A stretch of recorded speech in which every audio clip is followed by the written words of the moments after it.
हाय मेरे देश की हालत, क्या हुई भगवान, कितना बदल गया इंसान, कितना बदल गया इंसान।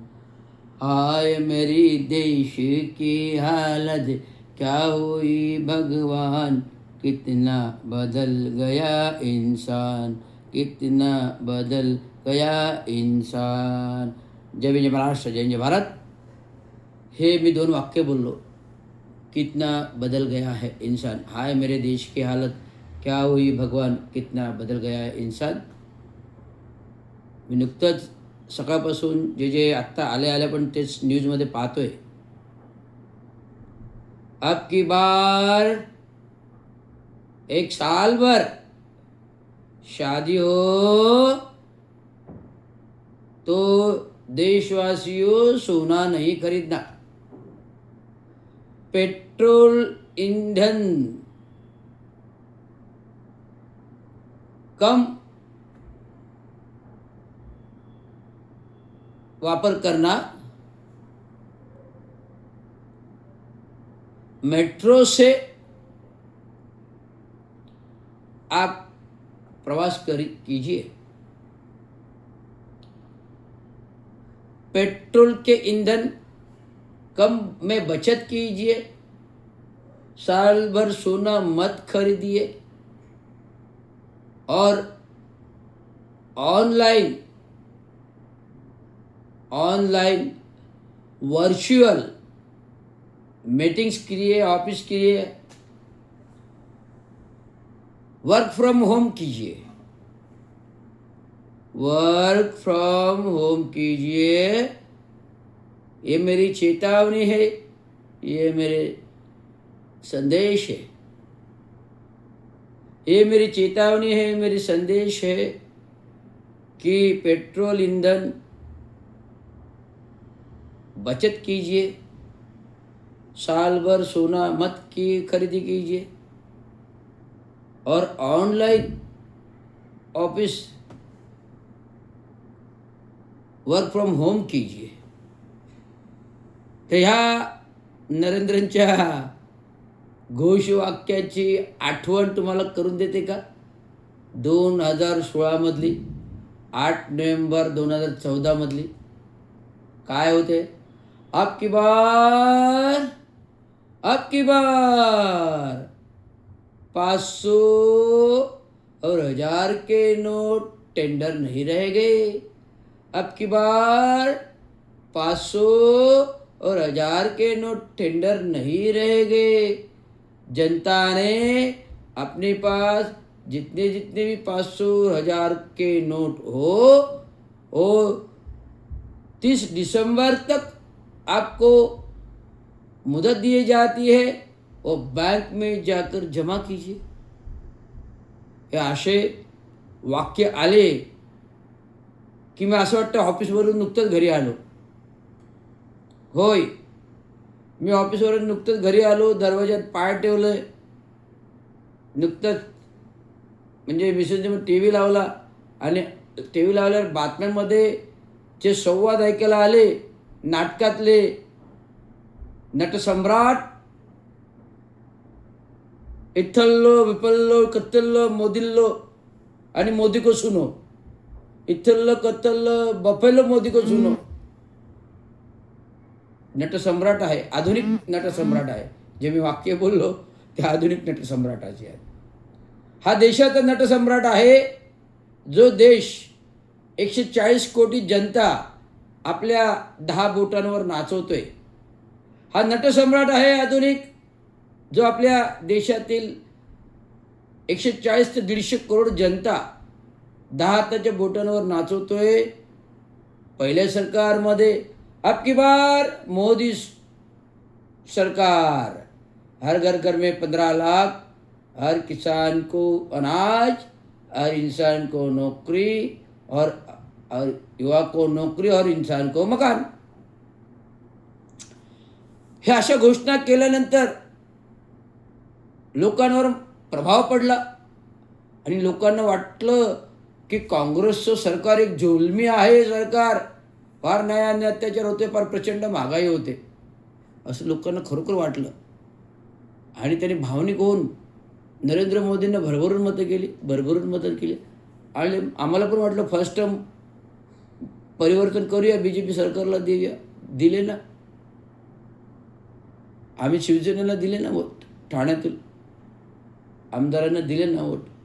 का तर काहीतरी लोकांचं भलं होईल, गोरगरिबांचं कल्याण होईल, शेतकऱ्यांचं कल्याण होईल.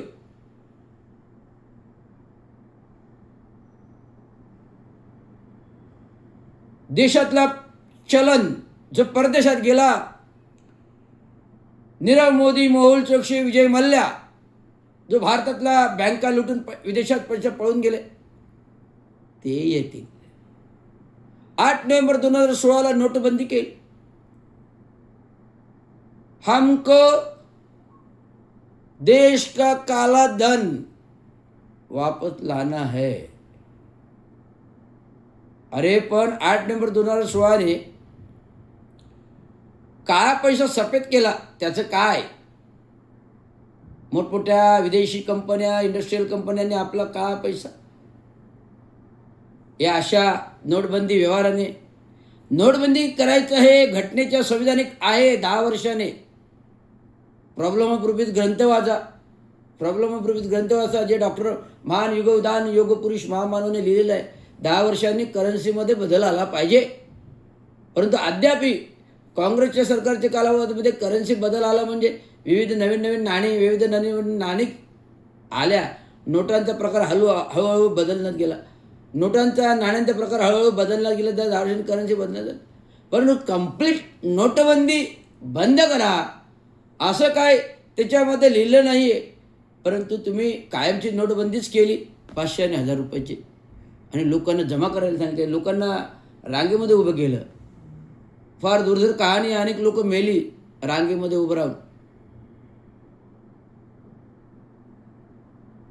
झालं ना तर 3 टर्म मोदीचे 12 वर्ष सरकारमध्ये आहेत. 4 तारीख 12, 5 तारीख 15. मी भविष्य प्रिडिक्ट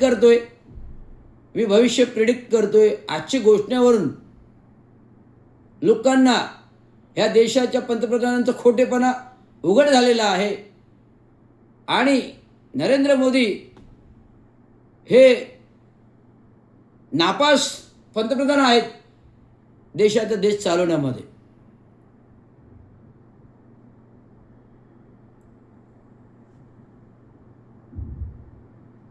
पहिलं वर्ल्ड वॉर झालं म्हणजे पहिलं महायुद्ध झालं.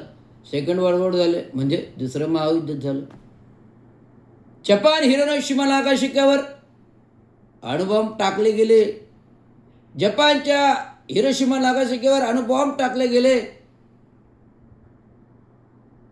एक नागरिक उद्ध्वस्त झाला, एक खात्मा झाला, उद्ध्वस्त झाला. हिरोशिमा नागासाकी उद्ध्वस्त झाला जपानमध्ये. तर जपान पुन्हा नव्याने उभं राहिलं ना, का नाही राहिला? मग हे जे काय आखातात युद्ध चालू आहेत, 65 चायनाचं युद्ध झालं, 70 पाकिस्तानचं युद्ध झालं. इंदिरा गांधी इंडियन आयलँड खमक्या होत्या. ज्या महिला असूनही खमक्या पंतप्रधानांनी पाकिस्तानला धोबी पछाड केलं आणि पाकिस्तानचे 2 भाग केले. बांगलादेश निर्मिती केला. तीच बांगलादेशची पंतप्रधान आज भारतामध्ये पळून आली होती. भारतात वास्तव्य करत.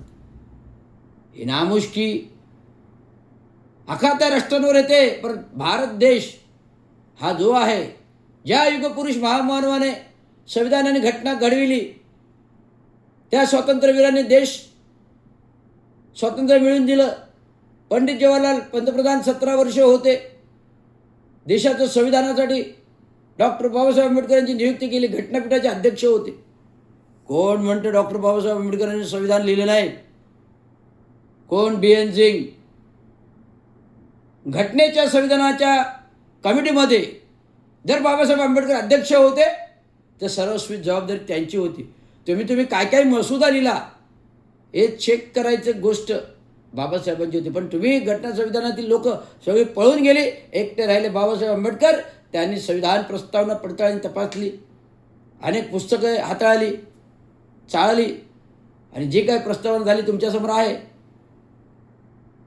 भारत माझा देश आहे, सारे भारतीय माझे बांधव आहेत, हिंदू मुस्लिम सिख जैसे हम सब भाई भाई भावना ज्या घटनापीठातील लोकांनी बोलून दाखवलेल्या, हमारा इस्लाम ले लो, हमारा ख्रिश्चन ले लो, हमारा मुस्लिम ले लो, हमारा हिंदू ले लो, हमारा मराठी ले लो. परंतु हे सगळ्यांचं ओळखून डॉक्टर बाबासाहेब आंबेडकरांनी एकच संविधानाच्या उद्देशिकेमध्ये प्रस्तावना लिहिली की भारत माझा देश आहे, सारे भारतीय माझे बांधव आहेत, आणि हिंदू मुस्लिम सिख इसाई हम सब भाई भाई. म्हणजे सगळे धर्म आले, हिंदू मुस्लिम सिख इसाई हम सब भाई भाई, सगळे धर्म आले ना. मग कोणी लिहिलं? डॉक्टर बाबासाहेब आंबेडकरांनी लिहिलं ना संविधान. आज देशाच्या सरहद्दावर जे आमच्या फौजा लढत आहेत, उभ्या आहेत, ठाकलेल्या आहेत, कधी बर्फ पडतो, कधी बर्फवृष्टी उडते, कधी बर्फाच्या सानिध्यात हेलिकॉप्टर अडकतं, अनेक जवान मारतात. Pahalgam, Pulwama, air strike Pulwama, Pahalgam.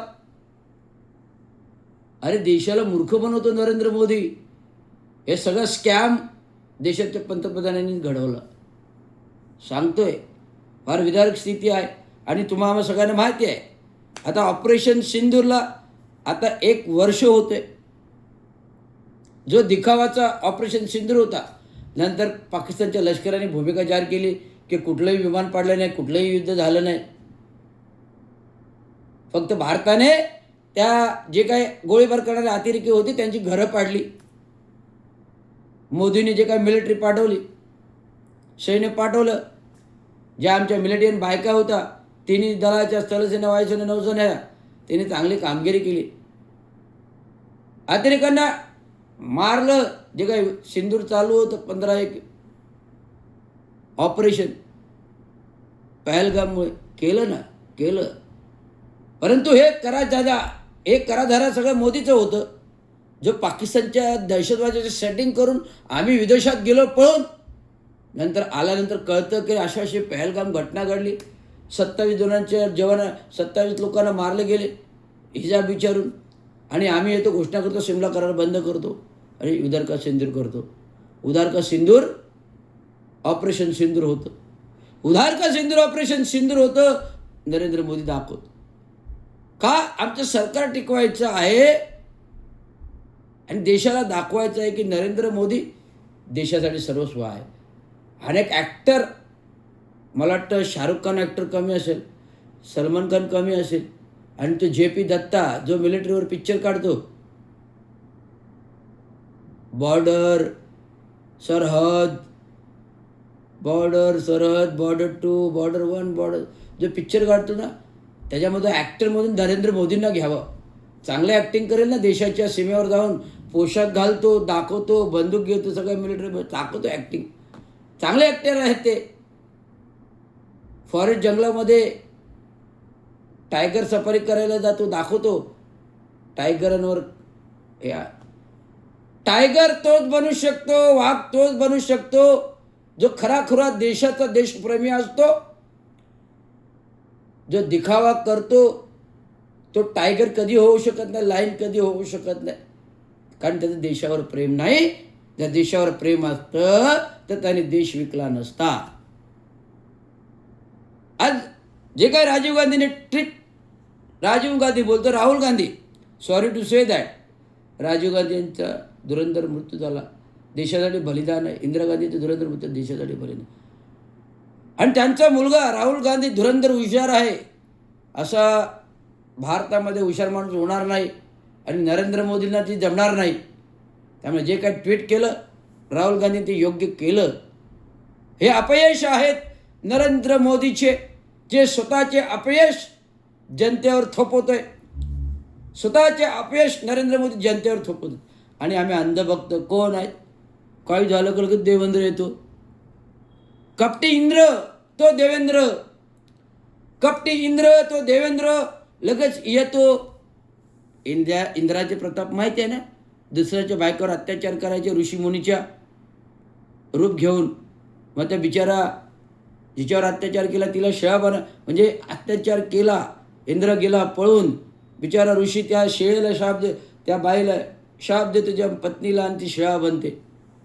जेव्हा एक रामचंद्र येतो, प्रभू रामचंद्र, तो त्या शेळीला पाय लावतो, ती शेळा परत पावन होते आणि अनंतात पावते. ही रामायणाची कथा आहे. सांगू इच्छितो, रामाने आपला राजपट घराणं, आपली इज्जत टिकवण्यासाठी तरी काहीतरी केलं. राम भगवान होते, रयतेचे जाणता होते. राम सत्यवादी होता, एक पाठी होता, एक पत्नी होता. सीतेवरती आक्षेप घेते, ज्या जमिनीतून सीता आली त्या जमिनीतून सीता गेली. परंतु नरेंद्र मोदीच्या नरकात ही जागा मिळणार नाही. अशा प्रकारचे पाप देशावरती केलेले आहेत. ते पाप आता देशावरच्या लोकांवर थोपवत आहेत की तुम्ही इंधन जपून वापरा, 1 वर्ष सोनं घेऊ नका, ऑनलाईन काम करा, वर्क फ्रॉम होम करा. उद्या बोलतील मोदी तुम्ही एक वेळेच जेवा, एक वेळच जेवा, अन्नधान्य कमी भरा, एक वेळच जेवा, चहा घेऊ नका, साखर घेऊ नका, गहू तांदूळ घेऊ नका, एक वेळचेच घ्या. असं सुद्धा घरातलं किचनमधल्या गोष्टी उद्या नरेंद्र मोदी आपल्याला बोलून सांगतील. आज प्रतिक्रिया आल्या मीडियावरती, टी व्हीवरती. अनेक उद्योग व्यवसायावर काय परिणाम होईल हे नरेंद्र मोदींनी कधी विचार केला का? आज इंधन कमी घ्या, इंधन कमी घ्या, तर का जर तेल एखाद्या कंपनीचा जो उद्योग व्यवसाय डबघाईला येईल, बचत नाही तर डबघाईला येईल. सोनं वापरू नका वर्षभर. तर आज जे काही सोन्याचे भाव आहेत 1.5 लाख रुपये, ते 50% वर येणार आहेत का? तर सोनं नाही घेणार लोक. आम्ही ऑनलाईन काम करू, पण ऑनलाईनने जे काय पगार दुपटीने पाहिजे तो नरेंद्र मोदी दुपटीने देणार आहे का? नाही देणार. वर्क फ्रॉम होम करू, पण होम करायला जागा, ऑफिस सुविधा त्या कंपन्या मोदीच्या आदेशानुसार घरामध्ये देईल का? हा प्रश्न आहे. आज असंख्य युवक शिकून सवरून विद्वान आहेत, त्यांना नोकऱ्या मिळत नाही हो मोदीजी. आणि तुम्ही काय भाषा करता?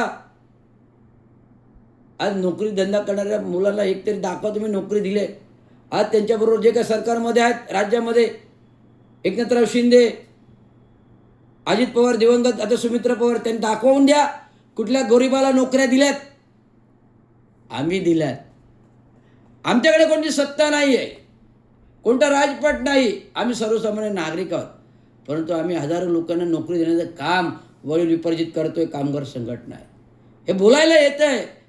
तुम्ही सरकारमध्ये आहात, सरकारमध्ये कायद्याचा उपयोग करता, धाक दाखवताय आणि इन्फ्रास्ट्रक्चर विकास केला असं दाखवते आणि देश पण लुटताय, संपत्ती लुटताय, शेतकऱ्यांना मारताय, गरिबांना मारताय, शेतकऱ्यांना मारताय, गोरगरिबांना तर शेतकरी आत्महत्या करतायत. ही विदारक स्थिती आहे. आज तुम्ही कुंभमेळ्यासाठी 14,000 कोटी, 14,000 कोटी, कुंभमेळ्यासाठी 14,000 कोटी. काय आहे कुंभमेळा? त्या आद्य उघडे नागडे साधू संत, भगवस्तधारी साधू संत यांचा विचार करतोय. पण तो जिवंत गोर गरीब जो आहे, जो काबाड कष्ट 24 तास करतो शेतामध्ये, जे वादळ पावसात ढगफुटी आली की त्यांच्या शेतीचं नुकसान होतं, त्यांना तुम्ही पॅकेज 2,500 कोटीचे देऊ शकत नाही, 50,000 एकरी देऊ शकत नाही, 50,000 एकरी भाव देऊ शकत नाही. ते नरेंद्र मोदी देशाला सल्ला देतात, तेल कमी वापरा, सोनं 1 वर्ष विकत घेऊ नका, ऑनलाईन काम करा. फार मी अजून आलो घरी, नुकताच आंघोळ केली, भूक लागली प्रचंड. परंतु त्या भुकेपेक्षा हे नरेंद्र मोदींची पोटातून निघालेली आग महत्वाची आहे, ती जनतेपर्यंत पोहोचणं गरजेची आहे. म्हणून मी बोललो आणि बोलतोय. एवढंच सांगायचं. धन्यवाद. जय भीम महाराष्ट्र. लोकांनी जागृत व्हा आणि पुढील 3 वर्ष, आता जे काय 2 वर्ष झाले, 3 वर्ष विचार करा मतदान आल्यावरती आणि नरेंद्र मोदींना धोबी पछाड करा आणि धोबी पछाड झाला की त्याला आपण उचलून जेलमध्ये टाकू. एवढं सांगू. धन्यवाद. जय भीम महाराष्ट्र.